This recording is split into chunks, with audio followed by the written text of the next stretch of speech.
quelques mots, en quoi consiste cette formation aujourd'hui?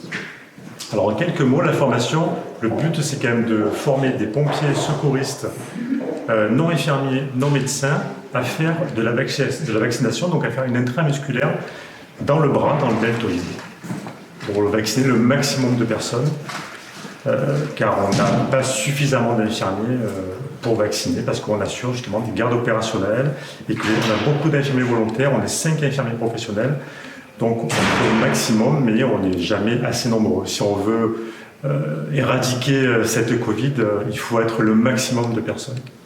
Et là, par exemple, les sapeurs-pompiers sont formés aujourd'hui. Ensuite, à quel moment ils seront opérationnels sur le terrain, justement? Alors, ils sont formés aujourd'hui. La formation dure 2 heures.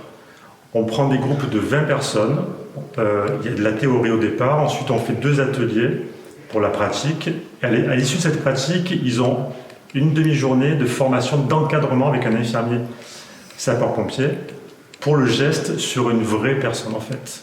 Et à l'issue de cette demi-journée, ils sont autonomes, mais entre guillemets autonomes, parce qu'il y aura toujours un infirmier ou un médecin du 3SM qui sera présent pour gérer, manager, encadrer et avoir quand même toujours un œil. Et la moindre question, le moindre doute, le moindre problème, ils se référeront à l'infirmier ou au médecin sapeur-pompier. Actuellement, on a combien de sapeurs-pompiers qui ont répondu présents pour participer à cette formation? On a formé une centaine là, déjà. Et le but, ça serait de former à peu près au moins 5 à 600 pompiers. On fait à peu près entre 1000 et 1200 vaccins par jour. Et plus on a de monde, plus on vaccinera.